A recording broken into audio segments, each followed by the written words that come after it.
औज़ुबिल्लाहि मिनश्शैतानिर्रजीम बिस्मिल्लाहिर्रहमानिर्रहीम।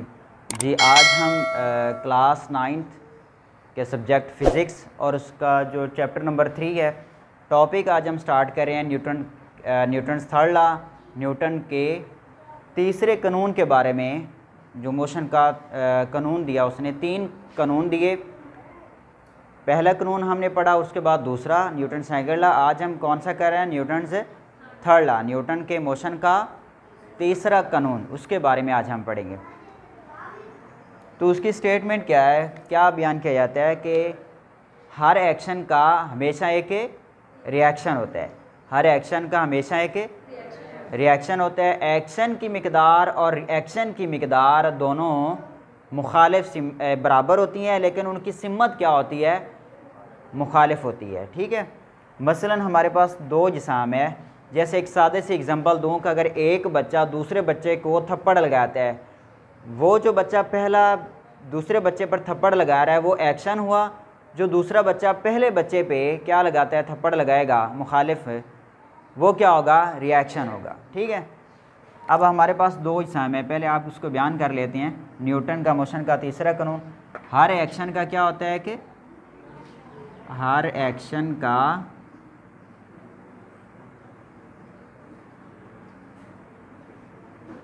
हमेशा एक रिएक्शन होता है।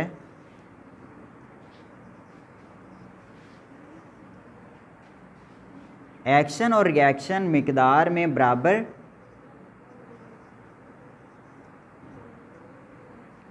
मिकदार में मसावी होते हैं,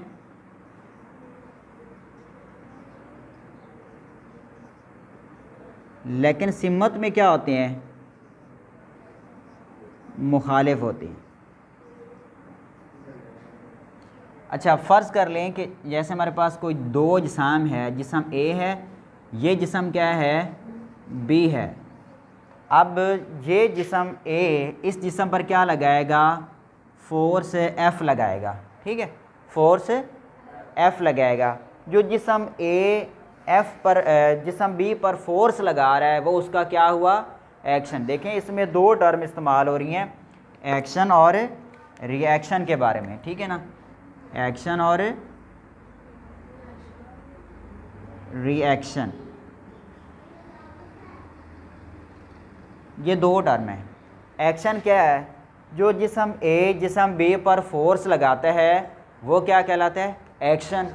और जिसम बी जो मुखालिफ सिमत में जिसम ए पर फोर्स लगाता है वो क्या हुआ? रिएक्शन हुआ। जैसे मसलन फोर्स लगाता है ए किस पे? एफ पे, बी पे, वो क्या हुआ? एक्शन हुआ। वो क्या हुआ? एक्शन। और जिसम बी जो है मुखालिफ सिमत में ए पर जो फोर्स लगाएगा वो क्या होगा?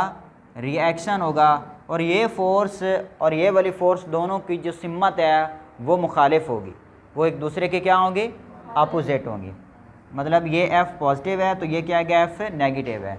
ये यार, ये जिसम ए पर बी पर लगा रहा है वो एफ़ पॉजिटिव, वो एक्शन हुआ। और जो जिसम बी ए पर लगा रहा है वो एफ़ नेगेटिव हुआ। वो एफ़ क्या होगा? नेगेटिव हुआ। तो ये है कि F is equal to minus F. अगर आप उसको मैथमेटिकल फॉर्म में लिखें तो ये इसकी है, F is equal to minus F. अगर आपसे ये कहा जाए कि न्यूटन थर्ड लॉ को आप किस में लिखें? मैथमेटिकल फॉर्म में लिखें, तो क्या होगा? F is equal to minus F होगा। अब हम इसकी एग्जांपल के बारे में पढ़ते हैं। आपकी बुक में 2-3 एग्जांपल्स हैं। ये लॉन्ग क्वेश्चन आता है, इंपॉर्टेंट क्वेश्चन है, तो आपने 3-4 मिसालें दे देनी।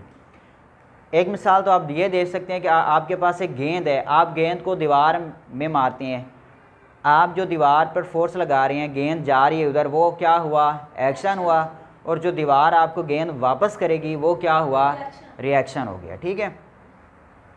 इसी तरीके से आपके पास एक गुब्बारा है, गुब्बारे में आप क्या भरते हैं? हवा भर देते हैं। हवा भरकर आपने छोड़ दिया। अब गुब्बारा ऊपर की जानिब जाएगा ना, वो जो गुब्बारा ऊपर की जानिब जा रहा है वो एक्शन हुआ। और जो हवा बाहर की तरफ से निकल रही है, उसके अंदर से निकल रही है बाहर की तरफ, वो क्या हुआ? रिएक्शन हो गया। ठीक है। और इसी की एग्जांपल क्या ले सकते हैं, जैसे एक मिसाल के तौर पर किताब है मेज़ पर पड़ी, ठीक है, मेज़ पर किताब पड़ी है तो किताब का वज़न नीचे की जानिब अमल करेगा, W=mg। ये किताब नीचे की जानिब अमल कर रही है, उसका वज़न नीचे की जानिब अमल कर रहा है, ये एक्शन हुआ। और जो मेज़ किताब को ऊपर या कोई भी जिस्म बड़ा है, इस जिस्म को ऊपर उठा रहा है, तो वो क्या हुआ, वो रिएक्शन हुआ। वो क्या हुआ, रिएक्शन। बस ये न्यूटन का तीसरा कानून एक्शन और रिएक्शन के ही गिर्द घूमता है कि हर एक्शन का क्या होता है, रिएक्शन। तो दूसरी एग्जांपल की समझ आ गई है कि एक किताब मेज़ पर पड़ी है, वो किताब का वज़न नीचे की जानिब अमल कर रहा है, वो एक्शन। और जो मेज़ किताब को ऊपर की जानिब उठा रहा है, वो क्या हुआ, वो रिएक्शन हो गया। इसी तरह आपने एक रॉकेट में जो साइंसदान उसको ऊपर भेजते हैं खला में भेजने के लिए, उसमें गैसेस भरते हैं, गर्म गैसेस होती हैं। जब गैसेस भर दी जाती हैं, जब वो ऊपर जानिब जाता है तो गैसेस जो होती हैं ना, वो बाहर की तरफ निकलती हैं। वो क्या करती हैं, बाहर। वो क्या हुआ, वो रॉकेट जो है वो ऊपर की जानिब जाएगा, वो एक्शन हुआ। और जो गैसेस है उस रॉकेट से बाहर की तरफ निकलती हैं, वो क्या हुआ, रिएक्शन हुआ। तो 3 एग्जांपल आप दे दें, एक गुब्बारे वाली दे दें, एक आप मेज़ पर पड़ी किताब की एग्जांपल दे दें, और एक रॉकेट वाली एग्जांपल दे दें। और स्टेटमेंट क्या है इसकी कि हर एक्शन का एक रिएक्शन होता है। एक्शन और रिएक्शन बराबर होते हैं मिकदार में, लेकिन कीमत में क्या होते हैं, मुखालिफ होते हैं। तो ये तीसरे कानून की